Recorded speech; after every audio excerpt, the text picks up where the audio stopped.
Ngopi Pagi, ngobrol inspirasi dan edukasi bareng Profesor Zudan.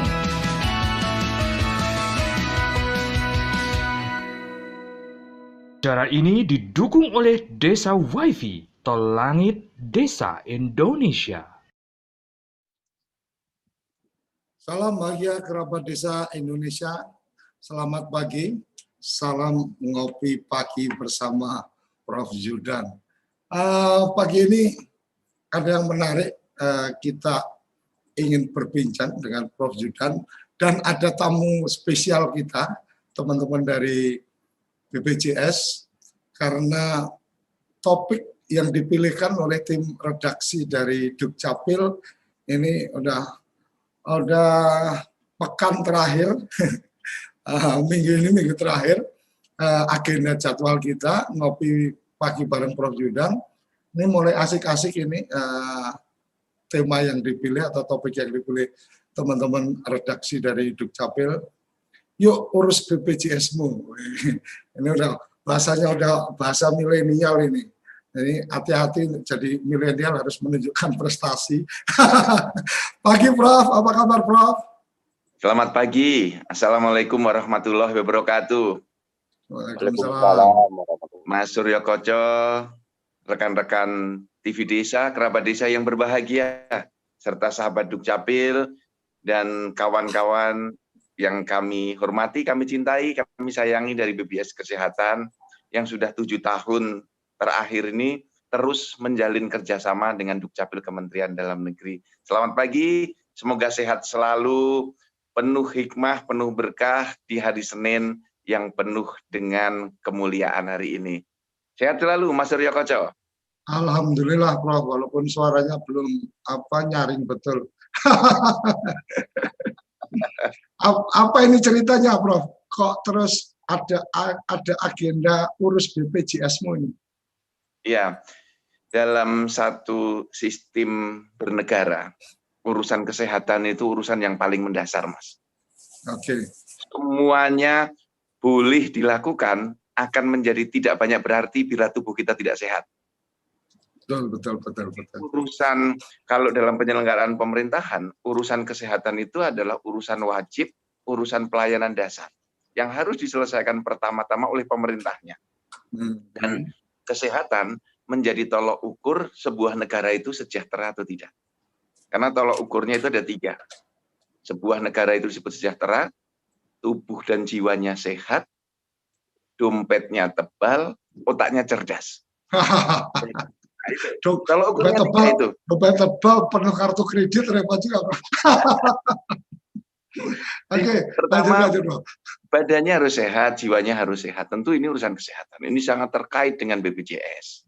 Siap. Yang kedua, otaknya harus cerdas. Pendidikannya harus tertangani dengan baik. Maka di Indonesia harus semuanya sekolah. Dan yang ketiga, dompetnya harus tebal. Artinya harus punya duit. Ya. Kalau harus punya duit, berarti harus punya pekerjaan. Maka sektor lapangan kerja ini harus bisa dibangun sebanyak-banyaknya. Nah, sebelum bekerja, sebelum sekolah, kan harus sehat dulu. Maka kita tarik masuk ke sini rekan-rekan dari BPJS. Bagaimana sistem jaminan sosial di bidang kesehatan kita. Inilah BPJS yang banyak berkarya, BPJS yang banyak melakukan inovasi-inovasi agar bisa memberikan pelayanan gratis bagi seluruh rakyat Indonesia. Ini yang luar biasa. Negara ingin memberikan pelayanan kesehatan yang terbaik untuk masyarakatnya. Nah, tentu saja untuk bisa memetakan dengan baik, by name, by address, siapa yang harus dilayani, siapa targetnya, itu memerlukan dukungan data kependudukan.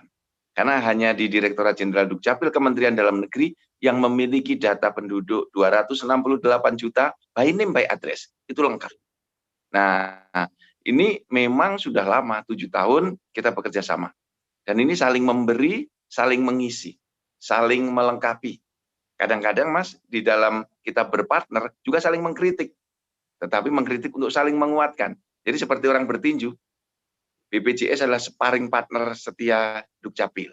Jadi sparring partner itu kadang memukul, tapi memberitahu caranya menghindar. memukul tapi jangan keras-keras agar kuat. Tidak ada memukul untuk mematikan, meng-KO. Nah ini yang pola sparring partner ini bagus sekali.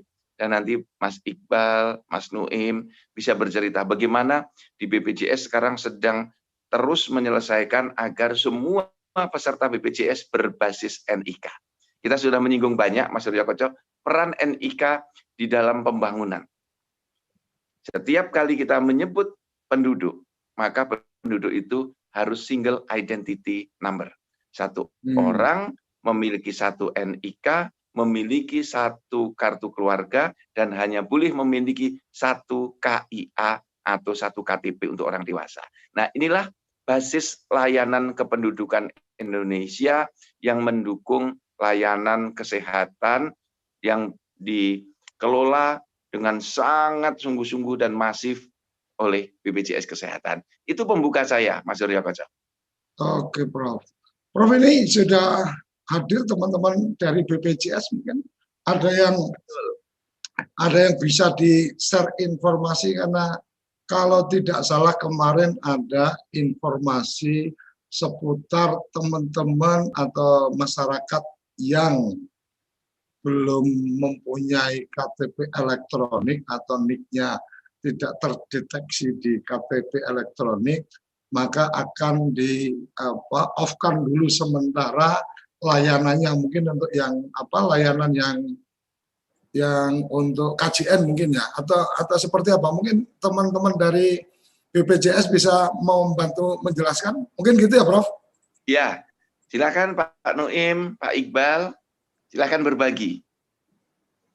Ya, terima kasih Pak Suryo Koco. Saya Iqbal Anas, juru bicara BPJS Kesehatan. Selamat pagi, Prof. Sudan. Sangat terhormat sekali diundang dalam ngopi pagi bareng Prof. Sudan, ngobrol inspirasi dan edukasi. Kami BPJS Kesehatan sangat berterima kasih atas dukungan yang luar biasa dari Kemendagri, utamanya dari Dirjen Dukcapil atas terselenggaranya program JKN-KIS yang Prof. Sudan sangat clear menjelaskan tahun ke-7 bagaimana kebutuhan akan data kependudukan ini menjadi sangat vital di BPJS Kesehatan. Tanpa dukungan Bapak Ibu semua ini tentu BPJS Kesehatan tidak akan bisa bekerja dengan baik sebetulnya, seperti itu. Dan salam dari Prof. Fahmi Idris, Prof. Sudan, jadi saya didapuk untuk mewakili beliau untuk bisa hadir dalam kegiatan ngopi pagi bareng Prof. Sudan ini. Pak Suryo Koco sudah menyinggung tadi ada memang agendanya Pak Nuim sebetulnya ini registrasi ulang terkait dengan data untuk pekerja penerima upah pemerintah dan bukan pekerja. Klaster pekerja penerima upah itu ada di ASN, TNI, Polri, dan secara jumlah sebetulnya ini sudah terakhir Prof untuk bisa dilakukan registrasi ulang, karena dukungan yang luar biasa selama ini sebetulnya sudah sangat memitigasi atau minimalisir terjadinya ketidaknyamanan yang sebetulnya harus terjadi. Tapi ini karena keputusan sudah di tingkat rapat kemudian lembaga yang memutuskan untuk dilakukan pemutakhiran data terkait dengan belum compliant, ada beberapa data di pasal 8 Perpres 82 tahun 2018 yang memang harusnya data BPJS Kesehatan terintegrasi dengan data kependudukan. Maka kami tentu menyampaikan permohonan maaf kepada peserta yang terdampak, tetapi kami berkomitmen dengan jelas bahwa kami untuk mengantisipasi terjadinya kesulitan karena sementara per 1 November dilakukan ketidakaktifan dari peserta, maka kami berkomitmen untuk bisa membantu sepenuhnya supaya ketika membutuhkan layanan kesehatan tetap bisa dilayani dengan program JKN-KIS. Tentu tidak tiba-tiba BPJS Kesehatan, banyak wartawan menanya ke saya kenapa kok harus dilakukan di tahun ke-7 tidak kemarin-kemarin dan yang lain. Memang semuanya harus dilakukan dengan smooth dan secara gradual, tidak bisa dengan radikal, dan kita juga karena ini sudah kita mencoba dengan Pak Nuim dan tim Dukcapil dan yang lain dipadu padankan termasuk dengan TNI Polri, kita juga kulon-nuwun untuk meminta bantuan apakah mau dimungkinkan ya opsi ini kita lakukan, dan dukungan mereka sangat juga signifikan sehingga kami BPJS Kesehatan per 1 November melakukan registrasi ulang dan itu bisa diaktifkan dengan sangat mudah dengan cukup melakukan WhatsApp ke nomor masing-masing di kantor cabang. Kami punya yang platform WhatsApp sebetulnya. Semua orang bisa melakukan soal WhatsApp ini. Kami menamakannya Pandawa, artinya pelayanan administrasi melalui WhatsApp, dan itu bisa diakses di medsos BPJS Kesehatan, kan itu gratis, dan yang lain dicek saja nomor WA di masing-masing BPJS-nya, sehingga tentu akan dibantu oleh teman-teman. Kami punya standar soal kecepatan untuk merespon itu maksimal 1 kali 24 jam tertangani apabila memang data peserta diberikan WhatsApp dengan kartu Indonesia Sehatnya dilampirkan dengan KK dan KTP. Hal yang lain Pak Suryo Koco, mungkin yang kami ingin sampaikan adalah bahwa peserta bisa dengan mandiri untuk melakukan pengecekan soal status keaktifannya, sehingga tidak harus menunggu sakit ketika untuk mengaktifkan ini, karena resiko sakit itu bisa datang kapan saja. Saya yang kelihatannya sehat bisa tiba-tiba sakit dan yang lain, dan itu penting untuk menjaga keaktifan dari kartu peserta.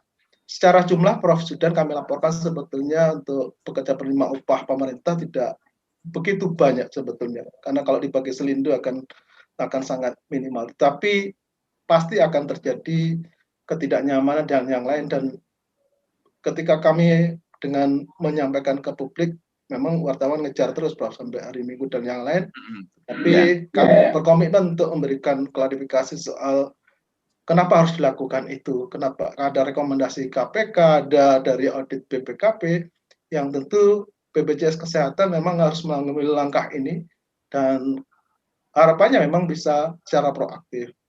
Dan tenggat waktu untuk registrasi ulang memang kita tidak deadline sampai kapan seperti itu, tetapi dilakukan secara natural, dan teman kantor cabang juga hadir di room ini Prof supaya mendengar juga bagaimana Dukcapil melakukan dukungan terhadap kita sehingga koordinasi semakin baik. Dan saya dulu di Jateng juga di BPJS Jateng Prof, jadi dengan Pak Nurholis itu sebetulnya Pak Nurholis mungkin nggak kenal saya karena saya nggak terlalu terkenal di sana dulu. Tetapi secara konten kerjasama itu sudah sangat baik antara BPJS wilayah dan Dukcapil masing-masing di tempat. Kalau untuk yang TNI Polri tentu tidak dalam forum ini, tetapi dukungan itu menjadi penting karena perlu dipahami Bapak Ibu asal muasalnya sebetulnya, sebab nuzulnya itu soal kenapa kok terjadi itu. Dulu platform PT Askes Persero adalah nomor induk pegawai untuk ASN dan nomor register pokok untuk TNI Polri.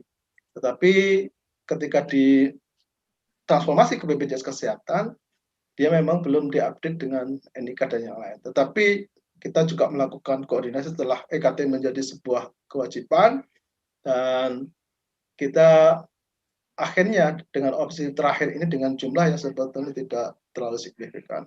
Saya hadir di sini Prof Zudan dengan Pak Noem Mubarak, beliau pejabat sementara Deputi Direksi Bidang Kepesertaan. Jadi kalau ada apa-apa ke beliau saja Prof, bukan ke saya. Itu mungkin. Terima kasih Pak Suryo Koco. Terima kasih Mas Iqbal, sahabat saya yang banyak. Kita bersama-sama terus bagaimana melakukan branding sistem jaminan kesehatan JKN KIS ini yang memang harus bisa menyentuh seluruh lapisan masyarakat dengan cara yang lebih mudah. Kita dukung terus Mas, karena kita harus berkolaborasi, bersinergi. Kesehatan adalah persoalan yang paling mendasar di setiap negara. Kalau itu selesai, kita bisa naik tingkatannya ke urusan pendidikan, ke urusan pekerjaan, sampai nanti kita mengurus hal-hal yang lain. Tapi kesehatan, mari kita utamakan dan kita selesaikan dulu. Mungkin Pak Noem, ada tambahan? Baik Prof, Assalamualaikum warahmatullahi wabarakatuh. Waalaikumsalam warahmatullahi wabarakatuh. Pak Sokoco yang saya hormati, Prof Zudan yang saya hormati, Bapak Ibu yang mengikuti acara ini. Izin saya sambil nyetir nih Prof, mohon maaf ini. Ya, terima kasih Prof atas kesempatan ini berikan.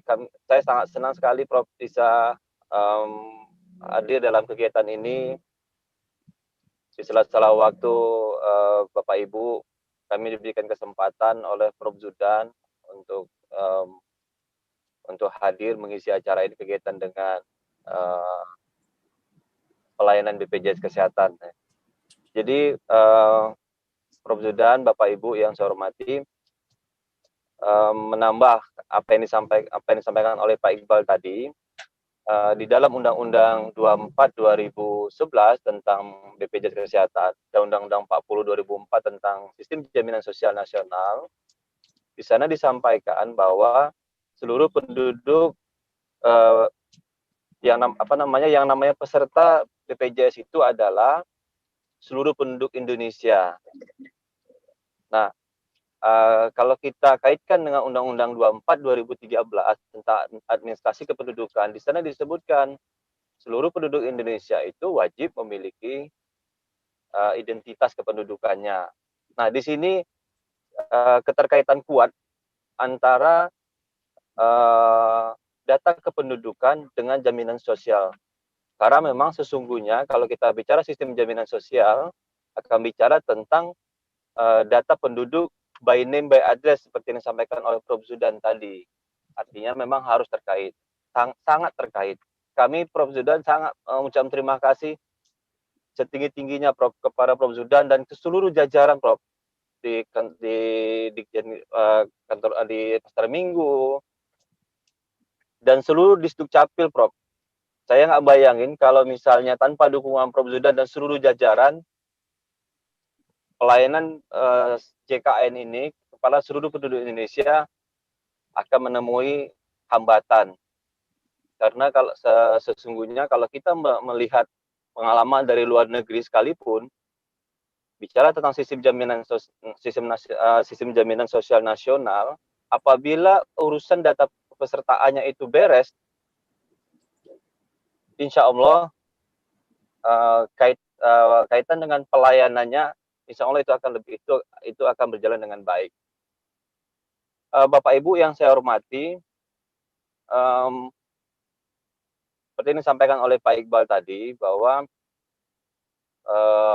ada beberapa data peserta yang itu sementara dinonaktifkan, tapi ini kita tidak mengganggu akses peserta tersebut ke fasilitas pelayanan kesehatan. Nah, kenapa dinonaktifkan sementara? Karena belum terisi NIK-nya.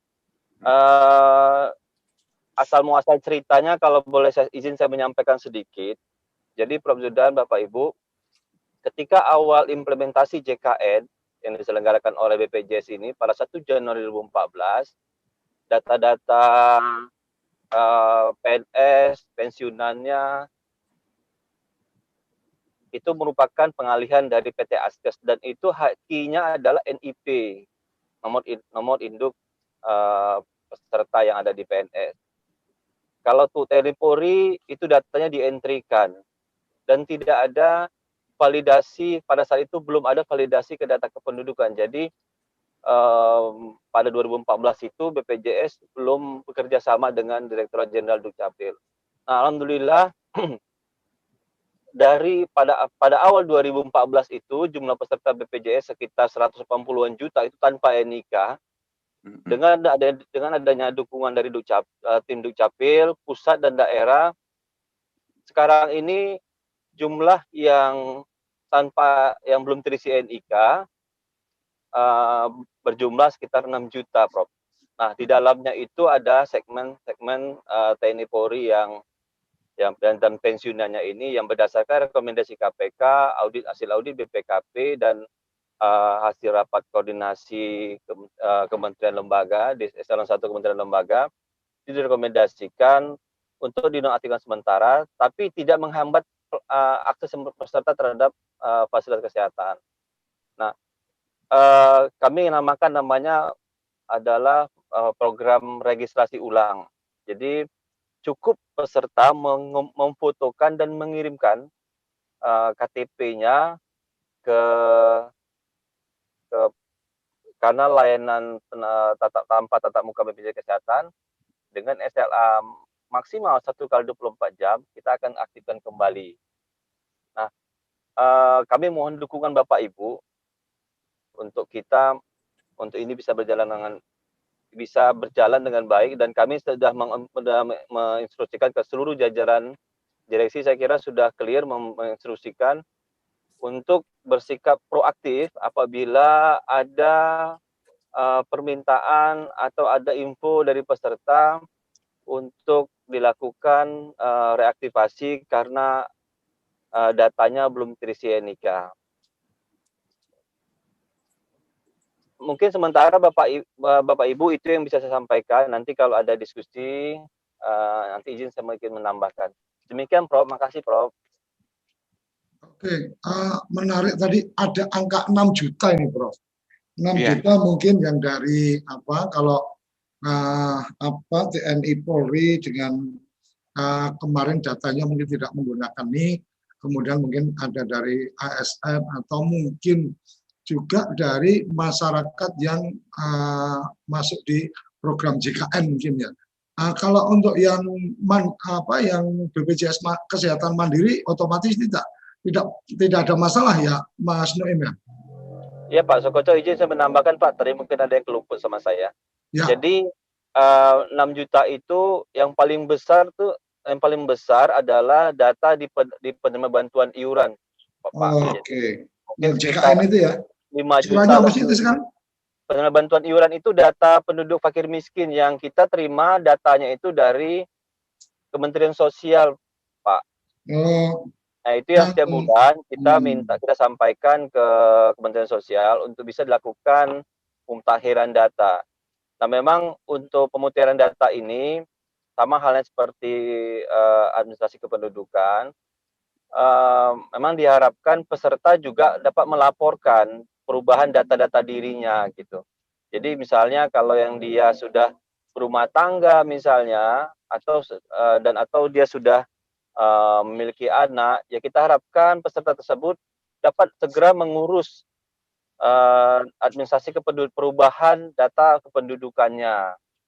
Kadang-kadang ada beberapa kasus misalnya anaknya itu sudah besar tapi nggak dilaporkan karena mungkin kesibukan, jadi tidak melaporkan anaknya, tidak melaporkan ke Disdukcapil untuk melakukan perubahan data kependudukan. Padahal saya kira itu memang merupakan kewajiban setiap warga negara Indonesia. Itu mungkin berarti yang 6 juta ini yang KIS itu ya, Mas Nem ya? Kalau ya izin Pak. Jadi kalau untuk KIS ini sebenarnya KIS ini adalah kartu Indonesia, singkatan dari Kartu Indonesia Sehat. Ini nama ini diberikan oleh Presiden kita Bapak Jokowi. Jadi semua segmen sebenarnya sama, nama kartunya Kartu Indonesia Sehat. Namun yang berbeda itu adalah dari sisi pembayaran iurannya. Jadi kalau yang PBI tadi, penerima bantuan iuran ini bersumber dari APBN, Pak. Itu nama ininya apa Mas? Kalau kayak saya ini kan ikut BPJS Kesehatan, tapi yang program mandiri itu yang kita biasa pakai aplikasi ngecek untuk ada tagihan yang belum dibayar dan seterusnya. Untuk yang teman-teman penerima bantuan iuran ini ada kategori tertentu atau ada penamaan tertentu atau bagaimana? Ya namanya kita sesuai ini Pak, kalau di peraturan perundangan itu namanya penerima bantuan iuran Pak. Dia kelas 3, dia hanya di kelas 3, pelayanan ruang rawat kelas 3. Kalau PNS, TNI Polri dan pensiunannya kelas 1 dan kelas 2. Tidak ada kelas 3-nya gitu Pak. Mungkin izin Pak Suryo Koco saya tambahkan supaya silakan supaya ini karena kerabat desa banyak yang memantau juga acara ini, kemudian teman-teman dari BPJS dan Dukcapil juga ada di sini, termasuk juga di chat kita kan ada informasi tentang perubahan pendaftaran yang kemudian NIK-nya belum terkonek dan seterusnya, mungkin nanti menjadi bagian yang kemudian supaya dalam pelayanan antara teman-teman Dukcapil dan teman-teman BPJS bisa lebih sinkron, lebih tepat sehingga benar-benar agenda Dukcapil membahagiakan masyarakat ini bisa cepat tercapai. Silakan Mas. Oke, jadi Indonesia sudah memilih untuk memberikan jaminan kesehatan dengan tidak ada perbedaan manfaat medis. Semua penyakit ditanggung dengan platform yang sama, mau kelas 1, kelas 2, dan kelas 3. penamaan kartu Indonesia Sehat memang jadi kalau orang Jawa bilang jumbo ya, rancu ketika dianggap bahwa KIS itu hanya untuk yang PBI. Padahal tidak. Nomenklatur KIS itu kartu Indonesia Sehat. Ketika dideklar oleh Pak Jokowi itu kita menyesuaikan soal penamaan ini. Programnya namanya Program Jaminan Kesehatan Nasional karena memang melingkupi seluruh nasional. Kalau tidak mampu dan fakir miskin masuk dalam skema penerima bantuan iuran tadi. Jadi Indonesia sangat baik Pak. Kalau di Jepang itu dibedakan kartu KIS-nya ini. Kalau orang kelas 3 warnanya merah misalkan. Kelas 2, kelas 1 beda lagi seperti itu. Indonesia memilih untuk tidak membedakan itu. Jadi Bapak bisa cek di kartu KIS-nya nggak kelihatan itu bahwa dia kelas berapa.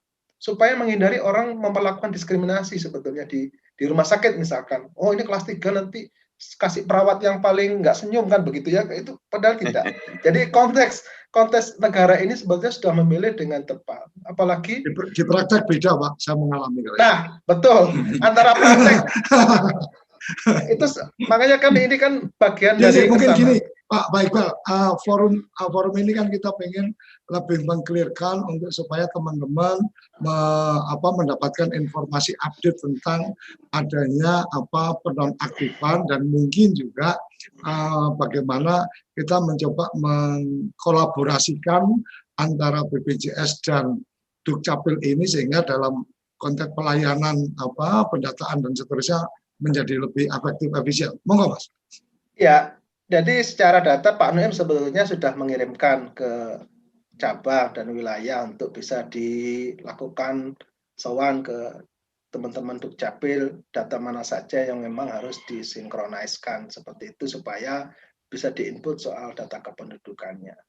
Dan memang kami berharap keaktifan peserta ini juga menjadi bagian penting karena kalau tidak ada kalau soal data kependudukan ini kadang kita merasa membutuhkan itu ketika sudah mau ditanya di bandara, tetapi ketika diumpetin aja di dompet dan yang lain. Padahal kalau saya pakai KTP, Prof. Zudan sangat strict ya. Biasanya saya bawa SIM saja karena KTP kalau hilang kami juga akan lebih susah gitu loh, nggak bisa ngurus SIM dan yang lain. Jadi pokok banget KTP seperti itu. Dan soal data tadi Pak Neo sudah mengklirkan bahwa memang ada penerima bantuan iuran yang memang karena di-insert langsung sehingga datanya memang menjadi PR sebetulnya untuk bisa dilakukan updating. Tetapi fokus yang kami sampaikan per 1 November hanya ditegaskan soal klaster pekerja penerima upah pemerintah. Swasta tidak Pak, karena kalau yang mandiri pasti datang dengan EKTP. Ini kayak orang buka rekening bank, nggak bawa EKTP, nggak bisa buka rekening bank Pak. Ya, sudah kita wajibkan itu ya Mas Iqbal, kerjasama kita itu sudah membangun ekosistem. Itu Mas Rio Koco, kalau tidak punya KTPL, urus dulu KTPL-mu.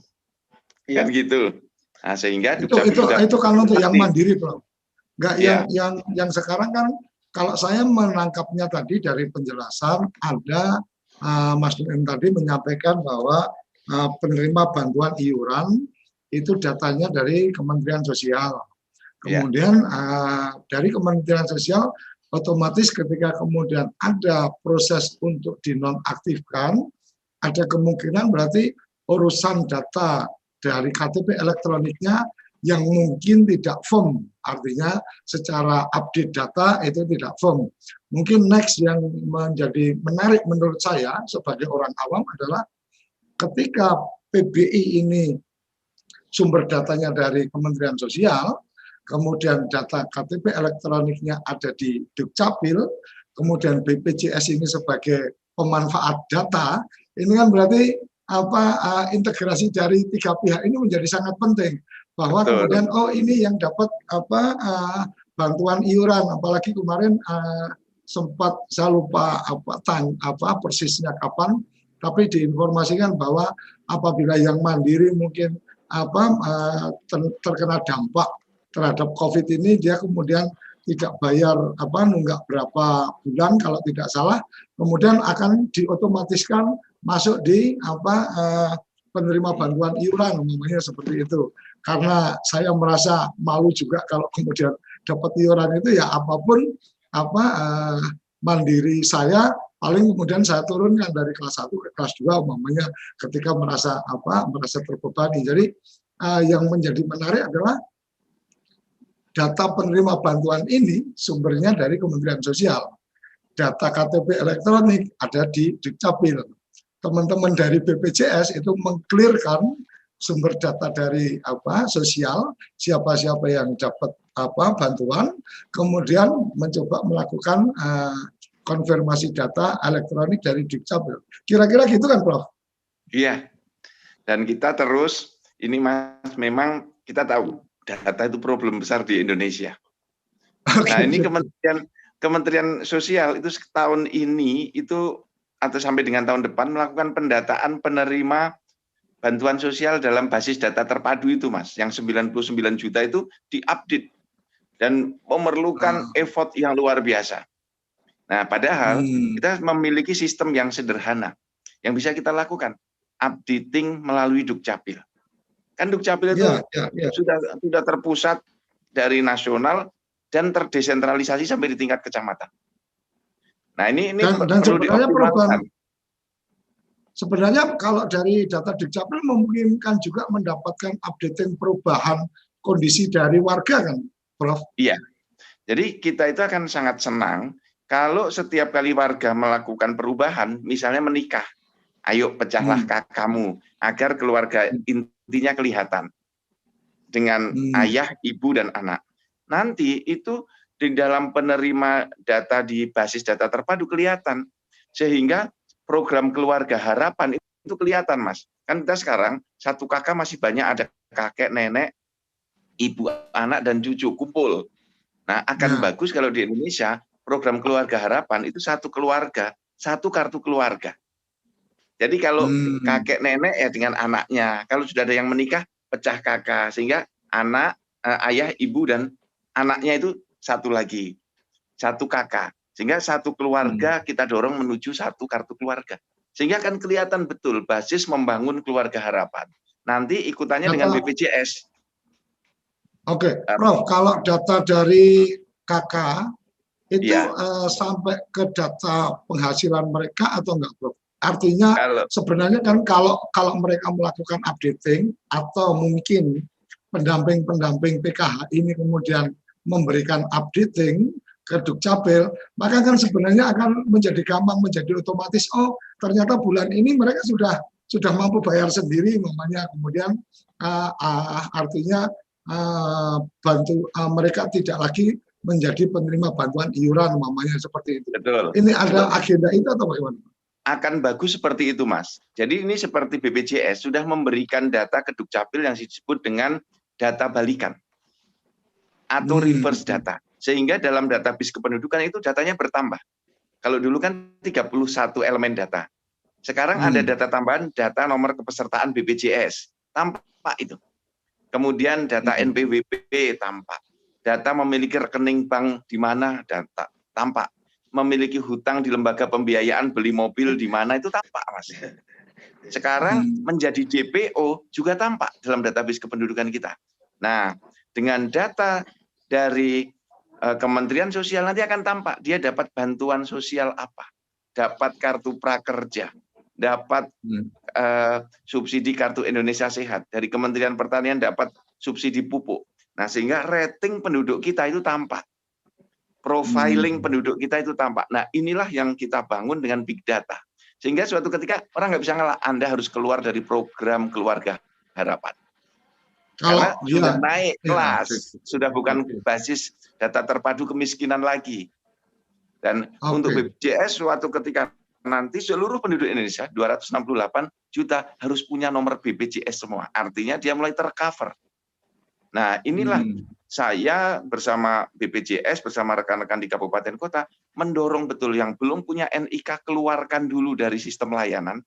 Kan kalau nanti mereka tidak dilayani pasti protes ini, Mas. Kalau dia protes, lengkapi datamu. Karena kita sedang menuju single identity number bertahap. Seperti dulu dari Dukcapil tahun 2018 pernah menonaktifkan data penduduk yang belum membuat KTPL. Dinonaktifkan itu bukan tidak dilayani, tetap dilayani. Kalau Anda belum buat KTP elektronik, maka layanan di perbankan akan tertolak. Karena dia di blok sistemnya. Dia membuat SIM tertolak karena belum buat KTPL. Nah, solusinya adalah merekam KTPL. Kalau sudah merekam KTPL, datanya otomatis hidup kembali. Nah, model seperti ini kita berharap bisa diterapkan di BPJS, sehingga ketahuan nanti, kalau memang orangnya sudah meninggal dunia, dinonaktifkan pun dia tetap akan diem aja, toh sudah tidak bisa digunakan lagi, orang sudah meninggal dunia. Tetapi kalau orangnya masih hidup, dinonaktifkan datanya ketika dia sedang memproses pendaftaran, tertolak. NIK-mu mana? Tidak ada NIK kamu. Secara sistem, dia akan tertolak. Nah, inilah proses re-registrasi yang kami akan terus dukung, karena ini kunci dalam penataan semua sistem layanan publik di Indonesia. Seperti itu, Mas Suryo Koco. Oke, ini kita mesti jeda sesaat, Mas Iqbal, Mas Noem. Jadi kita akan kembali lagi sesaat lagi, dan ada beberapa chat di Zoom kita. Nanti saya juga akan coba cek di channel YouTube. Mungkin ada beberapa yang perlu mendapatkan konfirmasi, tapi yang saya tangkap adalah menonaktifkan kartu BPJS yang ada ini mungkin lebih kepada teman-teman yang kemudian mendapatkan bantuan iuran dan belum update data KTP elektroniknya. Mungkin seperti itu, jadi tidak perlu terlalu heboh-heboh bahwa memang mereka-mereka yang mendapatkan bantuan iuran otomatis perlu database yang lebih valid, dan semuanya untuk tetap dengan proses kemudahan untuk dilakukan aktivasi yang kemudian teman-teman BPJS membantu untuk itu. Kita akan kembali sesaat lagi, tetap di Ngopi Pagi bareng Prof Yudan.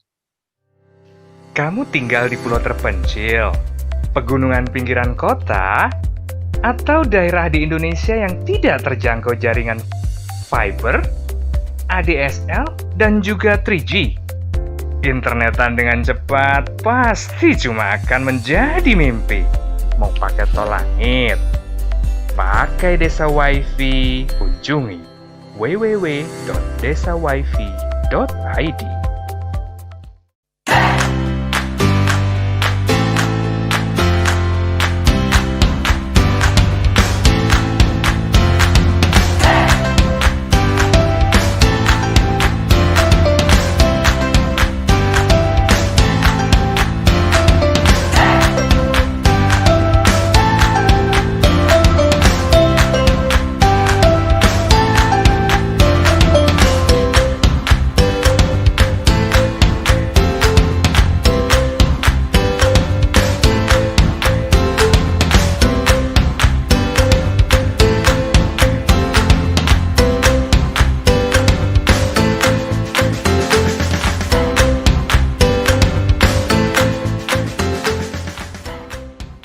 Toko IG.id, toko Instagramnya orang Indonesia. Ayo, kandidat kepala daerah, manfaatkan kesempatan ini. TV Desa mengundang Anda bicara desa. 5 menit bisa. Bicara Desa, sebuah program tayangan monolog, konsep membangun dari desa, dari kandidat untuk masyarakat. 5 menit bisa. Bicara Desa, hanya di TV Desa. Kembali kita di Ngopi Pagi bareng Prof Yudan. Prof, ini menarik, ini chatting di Zoom kita luar biasa, banyak, panjang, beberapa. Jadi ini kayaknya secara umum lebih pada masih ada beberapa kendala teknis koneksi antara update data dari teman-teman dari warga yang kemudian memberikan nick-nya, ternyata dari BPJS belum terkoneksi, kemudian harus ke Dukcapil dan seterusnya. Mungkin secara garis besar karena waktu kita juga terbatas, mungkin itu bagian yang menjadi problem, menjadi tantangan. Kemudian ada juga usulan tentang bagaimana terkoneksi database SIAK dengan Dukcapil. Saya tidak tahu persis SIAK dengan database-nya Dukcapil itu sistem yang berbeda atau bagaimana, mungkin Prof. Yudan yang lebih sangat paham. Jadi ini mungkin lebih ke interkoneksi data, bagaimana smooth antara pengguna data, teman-teman BPJS, kemudian Dukcapil, dan kemudian koneksi dengan SIAK. Mungkin seperti itu, Prof. Sekilas nanti sambil saya mencoba melihat pertanyaan. Mas Suryo, itu betul yang saat ini sedang terjadi. Kita kan sedang merapikan 268 juta big data penduduk kita. Nah, itu Mas Iqbal, Mas Nuim, rekan-rekan semua, kita sedang melakukan cleansing juga berbagai data ganda yang dulu pernah dimiliki penduduk. Kita tahu di masa lalu penduduk kita memiliki NIK lebih dari 1 itu banyak. Nah, itu sudah mulai kita cleansing. Kemudian yang ketiga, ada penduduk kita yang memasukkan NIK masih salah. Itu banyak sekali. Jadi yang namanya error ya, itu dimaklumi lah. 16 digit, angka 8 dengan angka 3, itu banyak yang sekali masih salah. Karena ketika KTP-nya sudah lama, sudah agak burem-burem, gitu. Ini technical error. Ada yang memasukkan keliru antara 2 dengan 1, nomor urut itu. Nah, tetapi secara teknis yang ini saya sampaikan kepada rekan-rekan semua adalah kami sedang membenahi sistem. Apa yang sering jadi masalah itu dalam proses konsolidasi. SLE-nya, Service Level Agreement-nya itu 24 jam. Itu konsolidasi selesai. Nah, mulai 2021 nanti kami akan memperbaiki sistem tidak perlu dengan model konsolidasi. Jadi data langsung online otomatis. Jadi kalau misalnya penduduk sedang berpindah itu masuk ke Suryo Koco, pindah dari Wamena, dia pindah ke Surabaya, ganti nomor KK. Karena dia pecah KK dari Wamena. Pindah bekerja di Surabaya. Ini seringkali ada gangguan konsolidasi. Nah, itu 24 jam waktu yang kita perlukan agar bisa dilakukan proses yang bersangkutan langsung bisa terdata. Tetapi bagaimana menyelesaikan ini? Kami menyelesaikan melalui mekanisme complaint handling. Tiap hari di Indonesia itu yang menggunakan data kependudukan kita kurang lebih 4 juta sampai 5 juta kali NIK digunakan, Mas. 4 juta sampai 5 juta kali. Besar sekali. Apalagi kalau ada program ini kartu prakerja, program subsidi pupuk, program membagi bantuan sosial dari Kemensos, itu lonjakannya tinggi. Nah, berapa yang sering tidak ketemu? Itu antara 1.000 sampai 2.000 NIK setiap hari. Dalam arti yang perlu dikonsolidasi. Nah, maka di Kementerian Dalam Negeri, di Dukcapil, ada namanya call center di 1.505.37, dan ada grup WhatsApp untuk menyelesaikan ini. Nah, oleh karena itu bisa juga kita bikin grup WhatsApp khusus Kementerian Dalam Negeri dengan BPJS di tingkat teknis untuk menanggulangi NIK yang misalnya dikonsolidasikan kok belum ketemu. Jadi penduduk tidak perlu datang ke Dinas Dukcapil. Kita selesaikan melalui sistem. Kasihan kalau penduduk harus datang ke Dukcapil. Jadi penduduk yang merasa kesulitan NIK-nya kok belum terkoneksi antara Dukcapil dengan BPJS, cukup WA saja. WA ke nomor khusus. Nah, nanti dari BPJS kirim WA itu ke grup WhatsApp. Dari Dukcapil tinggal mengkoneksikan. Karena data Dukcapil kita adalah data SIAK. Nah, data SIAK yang kemudian agar data center di SIAK ini tidak terganggu kalau ada problem, maka kita tarik ke dalam data warehouse. Jadi kita memiliki 2 sumber data. Untuk data besarnya ada namanya SIAK, kemudian data SIAK ini ditransformasi ke data warehouse, khusus pemanfaatan data. Jadi ada ruang data khusus yang data ini sudah bersih untuk dilakukan pemanfaatan data. Nah, dalam titik dari SIAK ke data warehouse ini mungkin ada kendala, belum masuk. Nah, misalnya yang orang pindah tadi ini kan data SIAK dulu. Tetapi kita memang mengambil kebijakan tidak menggunakan data SIAK. Ini kan main data, data utama. Tidak boleh ini nanti terganggu karena ada hacker, ada kerusakan, ada apapun. Maka kita menggunakan data resource yang bersumber dari data warehouse. Tetapi datanya sama. Gitu, Mas Suryo Koco. Nah, ini yang terus kita lakukan, yang terus-menerus.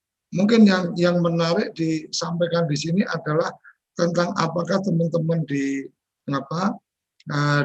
Dukcapil, jadi ada tadi pertanyaan untuk kemudian bisa melakukan aksesnya ya. Artinya sepertinya masih ada keterbatasan untuk teman-teman membantu untuk mencoba menginformasikan, mengkonsolidasikan antara data SIAK dengan data Dukcapil atau bagaimana? Tidak otomatis merubah, tidak otomatis merubah di data DWH yang diakses oleh lembaga pengguna. Ini maksudnya gimana nih, Pak? Ya, ini kan seperti yang tadi saya sampaikan. Kita itu data yang diakses besar sekali dari data warehouse. Kemudian di data warehouse itu berasal dari data SIAK yang kemudian dimanfaatkan oleh berbagai lembaga. Nah, transformasi data SIAK dari data warehouse itu yang sering masih terkendala. Nah, sekarang ini yang kami selesaikan. Mudah-mudahan di tahun 2021 nanti sudah lebih mulus lagi. Nah, sekarang itu setiap harinya antara 1.000 sampai 2.000 yang masih seringkali terkendala. Jadi sudah tidak banyak. Prosentasenya kecil sekali, tetapi ini tetap menjadi perhatian kami. Karena kalau dihitung kan kasihan juga 1.000 sampai 2.000 orang. Maka solusinya adalah ini mudah. Laporkan saja NIK-nya ke grup WhatsApp masing-masing daerah. Nanti daerah dengan grup WhatsApp di pusat. Di situ sudah ada satu tim yang langsung mengkonsolidasikan. Jadi mengkonsolidasikan itu artinya memasukkan NIK tadi ke dalam data warehouse. Nah, itu sudah langsung bisa. Itu tidak membutuhkan waktu lama, tetapi membutuhkan ketelatenan, Mas. Karena itu tadi, penduduk kita itu sering datang ketika sudah kepepet.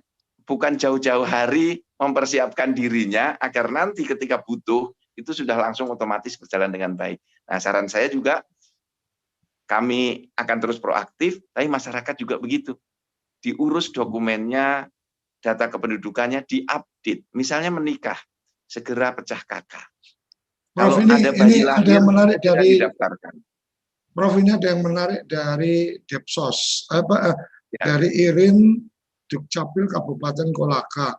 Bantuan dari Depsos saat diterbitkan surat penerima bantuan, banyak NIK yang dicantumkan masih NIK lama, bahkan ada NIK orang yang sudah meninggal. Sementara KTP yang bersangkutan penerima BST tersebut sudah ada KTPL yang beda dengan NIK di surat panggilan. Maka pihak PT Pos tidak mau menyalurkan bantuan karena beda NIK dan meminta untuk menyatakan betul bahwa yang bersangkutan adalah orang yang sama. Ini mestinya penjelasannya seperti apa, Prof? Karena kalau PT Pos juga bekerja sama dengan Dukcapil, sebenarnya ketika data nama dan mungkin alamat sama, tapi ada perubahan ini kan sebenarnya tinggal kemudian bisa melakukan berita acara atau apa untuk kemudian membantu mempercepat proses bahwa kemudian ada perubahan NIK dan seterusnya. Benar, Mas Suryo Koco ini pikirannya selalu jauh lebih maju, 2-3 langkah. Repotnya, kawan-kawan di kantor pos itu malas melakukan itu. Lebih enak bertanya langsung. Padahal kita sudah kerjasama dengan kantor pos. Jadi kita sudah lama kerjasama dengan kantor pos, tetapi aksesnya tidak digunakan dengan optimal. Mereka lebih senang bertanya saja, karena tidak ada risiko kalau bertanya itu. Nah, ini juga yang saya selalu mendorong, integrasi data, Mas. Tanpa integrasi data, kita tidak akan maju-maju. Kita membuktikan dengan integrasi data berbagai lembaga, data Dukcapil juga menjadi lebih bersih. Karena data NIK yang lama langsung bisa di-cleansing. Lembaga-lembaga langsung menggunakan data NIK-nya. Contoh, berbagai perbankan, itu mutlak menggunakan NIK yang ada dalam kartu KTP elektronik. Tanpa itu, semua kredit ditolak permohonannya. Kemudian pembukaan rekening bank ditolak. Nah, langkah kantor pos sudah benar. Dengan bertanya. Ini kan pilihannya mau mencari sendiri atau lebih enak bertanya. Mereka memilih bertanya.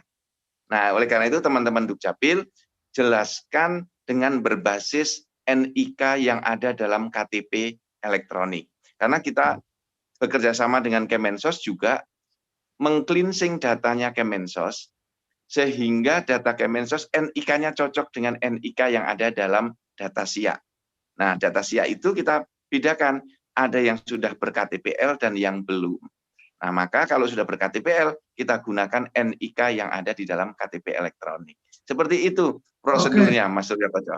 Ini untuk BPJS ada pertanyaan ini menarik ini. Mohon izin Bapak narasumber BPJS bertanya, tadi malam kami mencoba login mobile JKN dengan nomor kepesertaan, namun tidak bisa, padahal biasanya bisa. Apakah karena proses pemutakhiran atau sedang dilakukan, atau karena proses pemutakhiran yang sedang dilakukan? Mohon info apa yang harus kami lakukan, khawatir BPJS-nya tidak bisa digunakan. Ya, terima kasih Pak Suryo Koco. Jadi sebetulnya mungkin harus dicoba lagi ininya, mungkin karena jaringan koneksi data terganggu dan yang lain, atau biasanya memang kalau kita di bank itu Pak tanggal-tanggal 1 memang agak crowded biasanya. Tetapi saya coba ini kan Pak, ini saya bisa dilakukan pagi ini maksud saya. Atau jangan-jangan karena saya juru bicara nyala terus, enggak, bukan. Jadi bisa dilakukan karena saya punya akun yang sama. Jangan sampai dituduh begitu. Jadi tetap bisa kita akses sehingga dicoba terus saja. Oke. Mas Iqbal, mungkin ini pengalaman pribadi saya. Mas Iqbal itu kan kalau menggunakan mobile aplikasi itu, salah satunya kan kemudian ada opsi untuk saya mencatat catatan kesehatan saya, artinya kemarin habis periksa ini dan seterusnya. Yang jadi pertanyaan saya Mas Iqbal, ketika saya mendapatkan pelayanan di fasilitas kesehatan pertama gitu kan, itu kan kita juga melakukan registrasi dengan nomor BPJS dan kemudian dilayani oleh dokter. Di dokter juga ada lembar stop map, ada catatan dan seterusnya. Saya kepikiran kenapa saya harus mencatatkan sendiri gitu.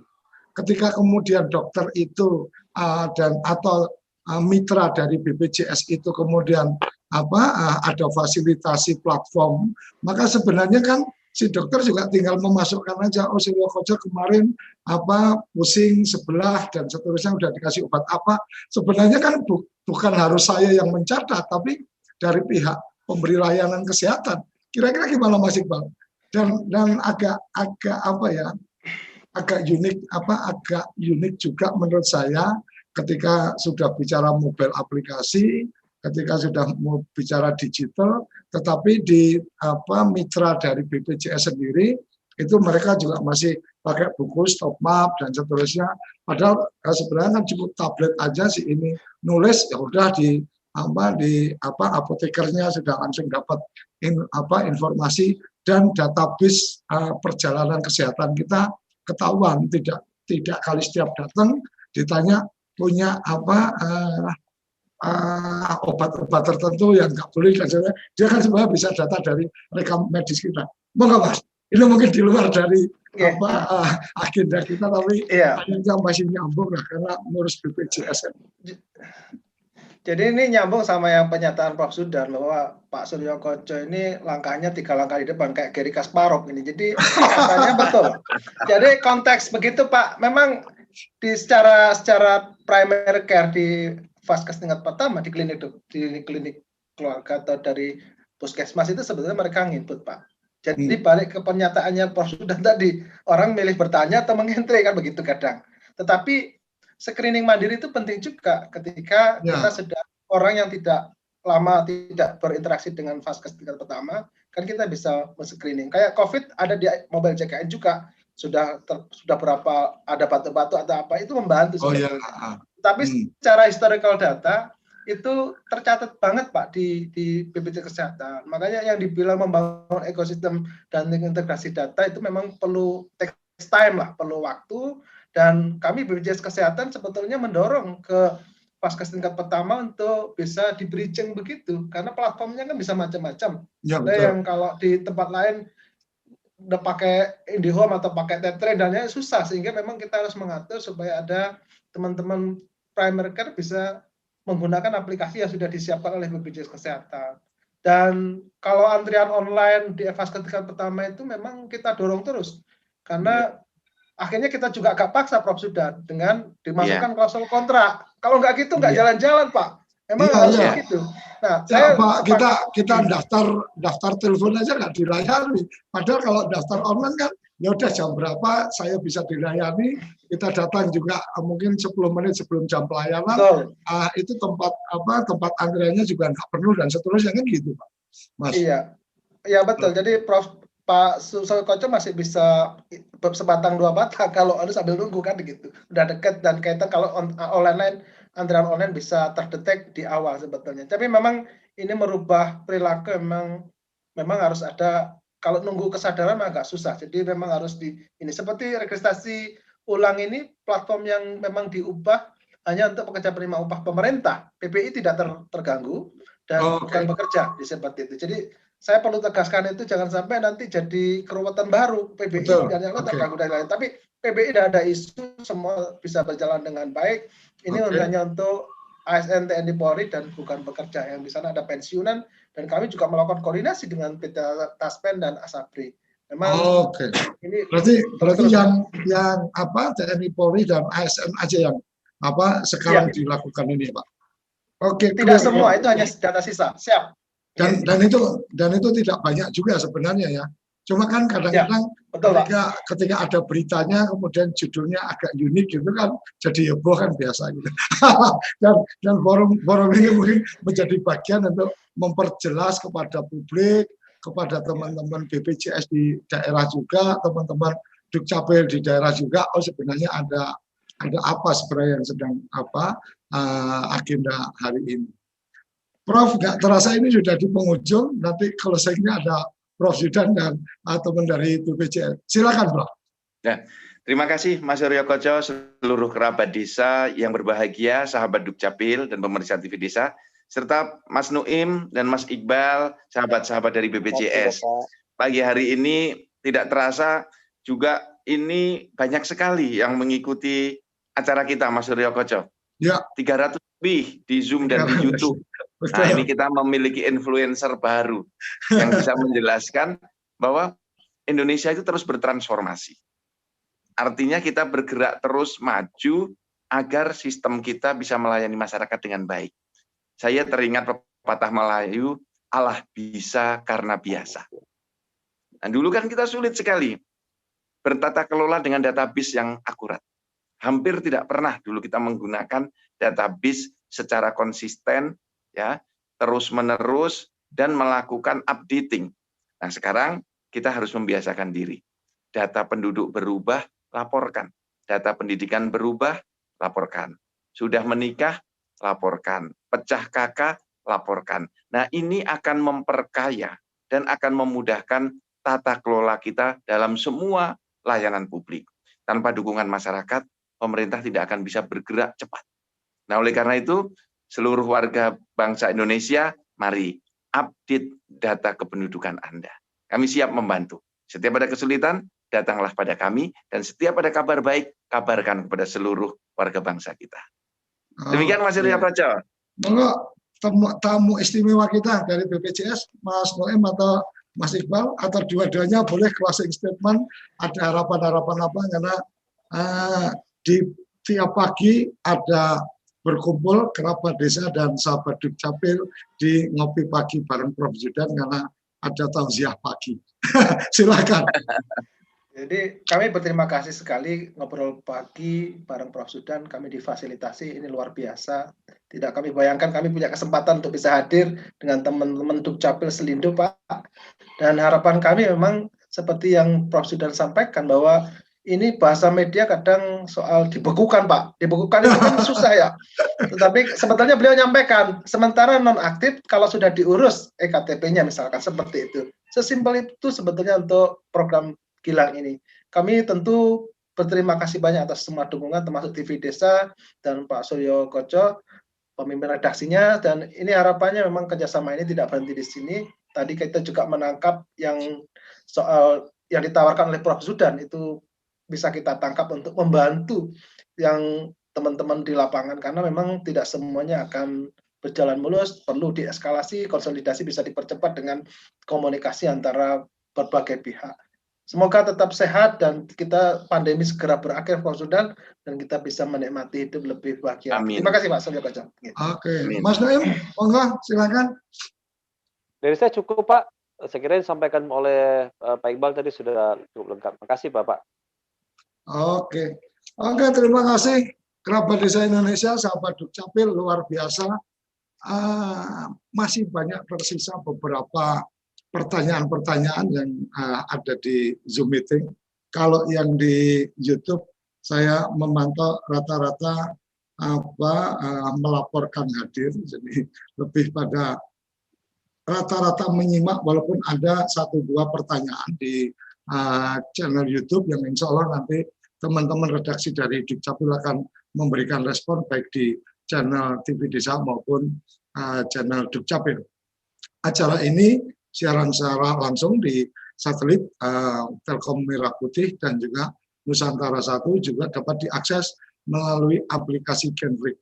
Jadi kerabat desa, sahabat Dukcapil, mari manfaatkan forum pagi kita, mendapatkan pencerahan-pencerahan tentang kependudukan kita bersama Prof. Zudan. Insya Allah kita akan berlangsung sampai 25 episode. Hari ini sudah 21 episode, jadi tinggal 4 episode lagi. Semoga nanti diperpanjang lagi sama Prof. Zudan. Terima kasih, sampai di sini, sampai bertemu kembali di Ngopi Pagi bareng Prof. Zudan setiap Senin sampai Jumat pukul 7 sampai pukul 8 waktu Indonesia bagian Barat. Salam bahagia kerabat desa Indonesia. Terima kasih, sampai jumpa.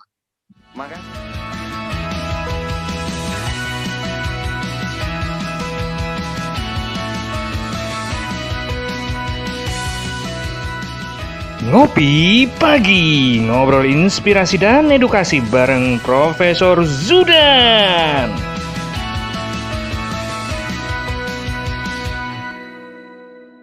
Acara ini didukung oleh Desa Wifi, Tol Langit Desa Indonesia.